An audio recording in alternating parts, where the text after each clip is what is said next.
여러분들 반갑습니다. 자, 경제수학 이번에는 지금 PBR하고 PR 사이에 이런 관계들을 한번 살펴보고 실질적으로 우리가 그 주식 그 가치를 매길 때 무엇을 좀 더 중점적으로 바라봐야 되는지 하는 것까지 한번 살펴봅시다.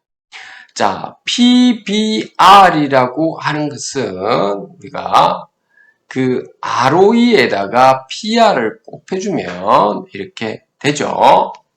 이 부분은 여러분들이 한번 좀 참고를 해주면 되겠습니다. 자, R 같은 경우는 이게 이익을 이야기하고 E는 자본을 이야기하는 거죠. 그렇죠? 자, 그러니까 자본에서도 보면 그 자사주를 매입해가지고 소각하는 부분이 있고요. 그 다음에 우리가 이익잉여금이 있죠. 이익잉여금. 그래서 지금 자본은 줄이고 이익은 높이면 제일 좀 ROE가 굉장히 커지니까요. PBR도 같이 커지게 되는 거죠. 전 세계적으로 ROE하고 PBR 사이에 ROE하고 PBR 사이의 관계인데 ROE분의 PBR 일어나면 이게 퍼가 되는 거죠. 퍼. 평균 퍼가 어떻게 되느냐라고 하는 건데 우리나라 같은 경우는 지금 기울기상으로는 여러분들 좀 비슷비슷하게 지금 되는데 문제는 뭐냐면 ROE가 상당히 이렇게 좀 떨어진다는 8%. 유럽이 내는 데는 한 16% 되는데 그래서 여기 좀 문제라는 겁니다 지금. 그래서 좋은 회사 주식을 샀다면 끝까지 지고 있으라. 자, 주식 투자로 실패하는 지름길은 딱 한 가지랍니다. 겁이 나서 도망치는 것이다 라고 하시죠. 꼭 그런 건 아니죠. 어떨 때는 손절도 필요할 수는 있습니다. 근데 원칙을 여러분들 나름대로 가져가야 돼요. 그래서 손실을 보더라도 원칙을 잘 지켜냈다면 그러면 오늘 그 매매라든지 또는 투자는 잘한 것이다 라고 보시면 되겠습니다. 패닉에 관한 뉴스가 들리면 일단은 무시하라는 겁니다. 무시는 하고 그 다음 무시한다기보다 일단 듣는기는 듣는데 그 감정에 휘둘려서는 안 된다는 거예요. 주식은 기본 데이터의 수치가 크게 안 좋아졌을 때만 지금 매도를 해야 된다는 거죠. 베어마켓이라고 해서 지구가 멸망하는 것은 아니다. 그래서 그 다음에 기업 종목의 유형에는 저성장주가 있고 그 다음에 고성장주, 대형 우량주, 그 다음에 그 자산주, 그 다음 턴어라운드주, 그 다음 경기주에 되어져 있죠. PCR이라고 하는 부분도 있죠. 여러분들 PCR, 캐시에 대해서도 들어가는 거죠. 그래서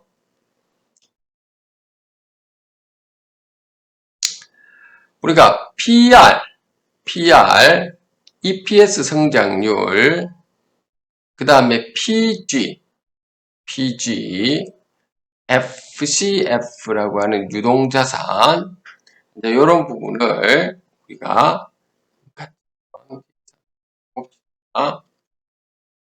PL 밸류라고 해서 PEG 곱하기 그 5년 동안의 기업 평균에 대한 에비타의 성장률 곱하기 5년 동안의 기업 평균에 대한 그 EPS가 되는 것이죠.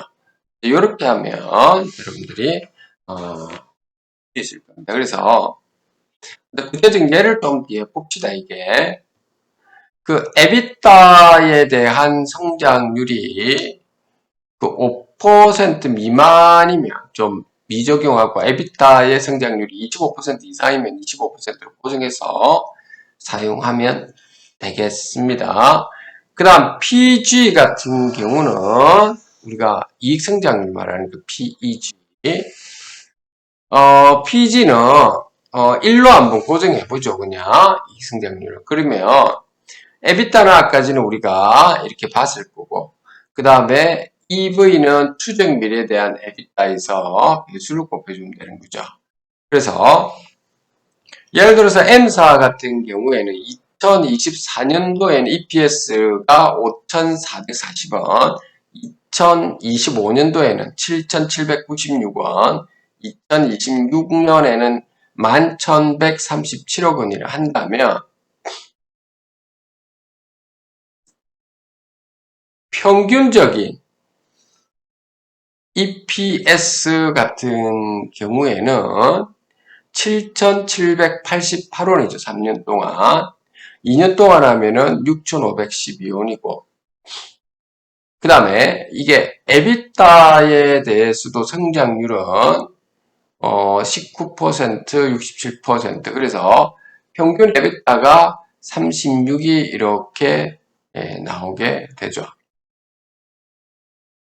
그래서 아까 전에 우리가 PG가 1로 본 거고, 그 다음에 그 에비타 성장률 있죠. 에비타 성장률 요거에다가 성장률에다가 그 EPS에 대한 요까지 곱해주면 되는 것이죠.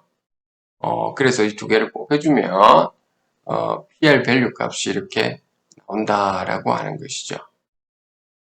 참고해주면 되겠습니다.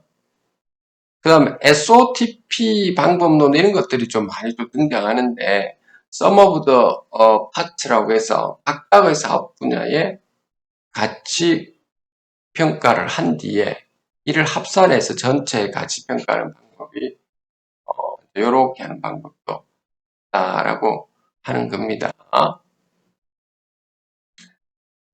자, 그 다음에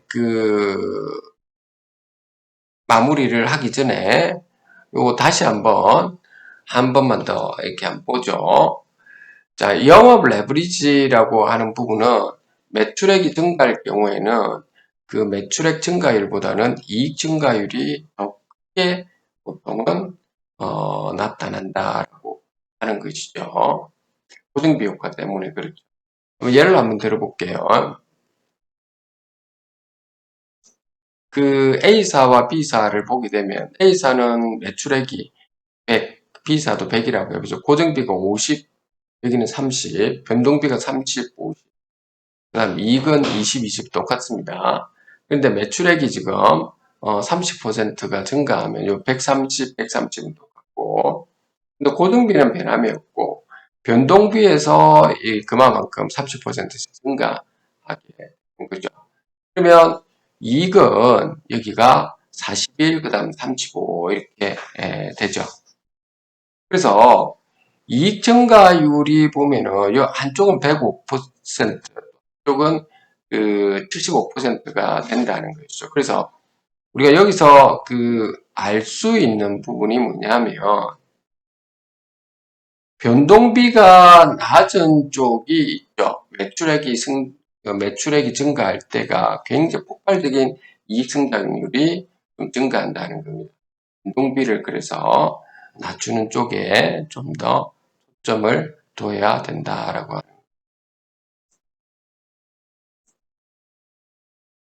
자, 그 다음에 뭐 요거는 그냥 필요해서 생각나서 그냥 해본 겁니다.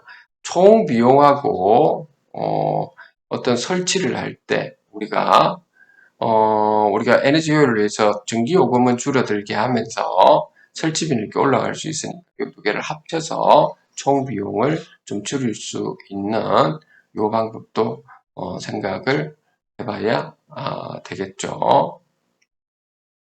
요 부분은 또 하나 참고인데 총 자산이 1,000만 원인 사람이 있을 때 한 달 매매 횟수를 40번으로 한번 고정해 본다고 하죠. 그러면 1회 매매별 리스크 금액은 40번을 했는데 1,000만 원 나눠주면 25만 원이죠. 그래서 우리가 한 번의 매매로 이뤄도 되는 금액은 전체 자산의 2%, 즉 20만이라고 예를 들어서 해보겠습니다.